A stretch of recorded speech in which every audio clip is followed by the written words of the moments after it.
गरीब लड़का और सोने की राखी की बारिश।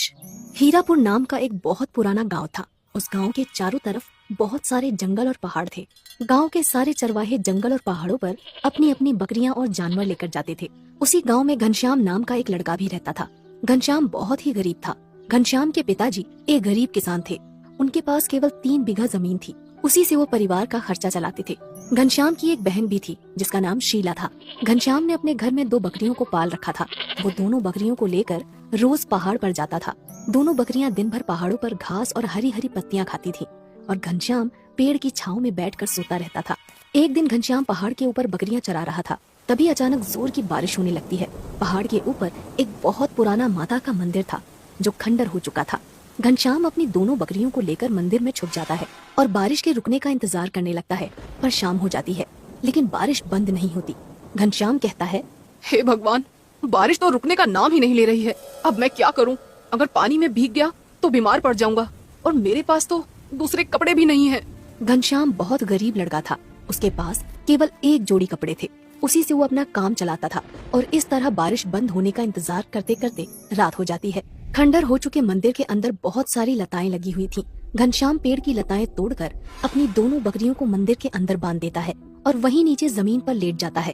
थोड़ी देर बाद घनश्याम को नींद आ जाती है और वो सो जाता है। रात में घनश्याम एक सपना देखता है। बारिश का महीना शुरू हो चुका था। एक दिन घनश्याम के पिताजी घर में घनश्याम से कहते हैं, बेटा घनश्याम, बारिश शुरू हो चुकी है और अभी तक खेतों में बुआई नहीं हुई है। घर में कुछ पुराने बीज रखे हैं, तो मेरे साथ खेत पर चलो, हम दोनों मिलकर बुआई कर देंगे। लेकिन पिताजी, दोनों बकरियां सुबह से भूखी हैं और उन्हें लेकर जंगल में भी तो जाना है। तब घनश्याम के पिताजी कहते हैं, आज बकरियां चराने शीला चली जाएगी, तुम मेरे साथ खेत पर चलो।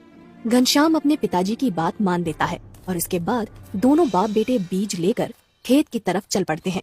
रास्ते में चलते हुए घनश्याम के पिताजी घनश्याम से कहते हैं, बेटा, कुछ दिनों बाद रक्षाबंधन का त्योहार आने वाला है। हर बार की तरह इस बार भी रक्षाबंधन का त्योहार ऐसे ही निकल जाएगा। तब घनश्याम कहता है, तो क्या हुआ पिताजी, हमारे पास पैसे नहीं हैं, लेकिन हम खुश तो हैं। इस तरह बात करते करते दोनों बाप बेटे अपने खेत पर पहुंच जाते हैं। दोनों दिन भर मेहनत करके खेत की बुआई करते हैं और शाम को वापस अपने घर लौट आते हैं। घर पहुंचते ही घनश्याम के पिताजी आवाज लगाते हैं, शीला, अरे ओ शीला, बेटा एक गिलास पानी तो लाना। लेकिन अंदर से कोई जवाब नहीं आता। तब घनश्याम के पिताजी घनश्याम से कहते हैं, बेटा अंदर जाकर देख, शायद शीला रसोई में होगी। घनश्याम अंदर जाकर देखता है लेकिन घर में शीला नहीं थी और दोनों बकरियां भी नहीं थी। घनश्याम तुरंत दौड़कर बरामदे में आता है और पिताजी से कहता है, पिताजी, शीला अभी तक जंगल से बकरियां लेकर नहीं आई है और थोड़ी देर में रात होने वाली है। मैं जंगल जाकर देखता हूँ। जाओ बेटा, लेकिन जल्दी आ जाना। इसके बाद घनश्याम भागता हुआ जंगल में पहुंच जाता है और शीला को ढूंढने लगता है, लेकिन उसे शीला कहीं नजर नहीं आती। थोड़ी देर बाद उसे जंगल में अपनी दोनों बकरियां दिखाई देती हैं और घनश्याम समझ जाता है कि शीला भी आसपास ही होगी। तभी अचानक घनश्याम की नजर एक पेड़ के नीचे पड़ती है। शीला वहाँ बेहोश पड़ी हुई थी। घनश्याम तुरंत उसके पास जाकर देखता है तो उसके पैर में सांप के काटने का निशान था। शीला, उठो बहन, तुम्हें क्या हो गया है? घनश्याम की आंखों से आंसू निकलने लगते हैं। वो तुरंत शीला को अपनी गोद में उठाकर घर ले जाता है। शीला को इस हालत में देखकर घनश्याम के पिताजी कहते हैं, क्या हुआ है इसे घनश्याम? तब घनश्याम रोते हुए बताता है कि शीला को सांप ने काट लिया है। घनश्याम के पिताजी तुरंत दौड़ते हुए गांव के वैद्य के पास जाते हैं। वैद्य तुरंत आकर शीला का इलाज करता है और घनश्याम के पिताजी से कहता है, अब घबराने की कोई बात नहीं, थोड़ी देर में इसे होश आ जाएगा। मैं एक जड़ी बूटी दे रहा हूँ, रात को दूध के साथ मिलाकर पिला देना इसे। इसके बाद वैद्य वहाँ से चला जाता है। थोड़ी देर बाद शीला को होश आ जाता है और वो घनश्याम के गले लगकर रोने लगती है। घनश्याम शीला से कहता है, आज के बाद तुम कभी अकेले जंगल नहीं जाओगी। दोनों भाई बहन का प्यार देखकर पास में खड़े घनश्याम के पिताजी की आंखों में आंसू आ जाते हैं। अगले दिन घनश्याम दोनों बकरियां लेकर जंगल की तरफ निकल पड़ता है। जंगल जाने से पहले शीला एक कपड़े में रोटी और अचार अपने भाई घनश्याम के लिए बांध देती है। जंगल पहुँचते पहुँचते घनश्याम को दोपहर हो जाती है और उसे भूख लगने लगती है। तभी उसे पहाड़ पर माता का पुराना मंदिर दिखाई देता है और वो सोचता है, बहुत दिनों से पहाड़ के ऊपर नहीं गया, क्यों ना आज पहाड़ के ऊपर ही खाना खाया जाए। और घनश्याम अपनी दोनों बकरियों को लेकर पहाड़ के ऊपर पहुंच जाता है। वो दोनों बकरियों को पत्ती डालकर मंदिर के अंदर चला जाता है। मंदिर के अंदर घनश्याम को कुछ चमकदार चीज दिखाई देती है। वो मंदिर के अंदर जाकर देखता है तो दंग रह जाता है। मंदिर के अंदर सोने की राखी की बारिश हो रही थी। पहले तो घनश्याम को अपनी आंखों पर यकीन नहीं होता, लेकिन जब वो पास जाकर देखता है तो सचमुच चारों तरफ सोने की राखियों की बरसात हो रही थी। घनश्याम एक राखी को अपने हाथ में उठाकर कहता है, रक्षाबंधन के दिन शीला ये सोने की राखी मेरे हाथ पर बांधेगी तो उसे बहुत अच्छा लगेगा। इसके बाद घनश्याम अपनी शर्ट उतार कर बहुत सारी सोने की राखियां उसमें बांध लेता है और वापस अपने घर आ जाता है।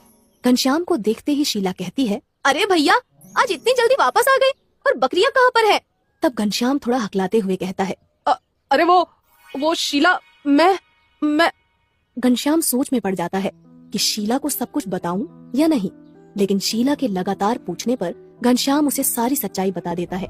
घनश्याम पोटली खोलकर शीला को सोने की राखियां दिखाता है।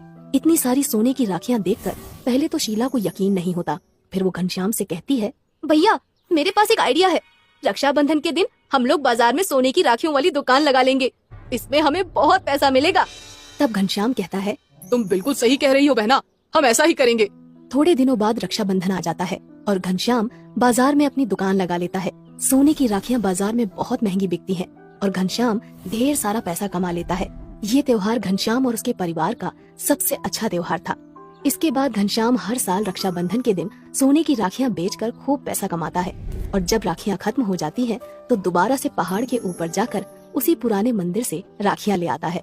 इसी तरह सोने की राखी वाली बारिश से घनश्याम बहुत अमीर आदमी बन जाता है और वो अपने पिता और बहन के साथ खुशी खुशी रहने लगता है।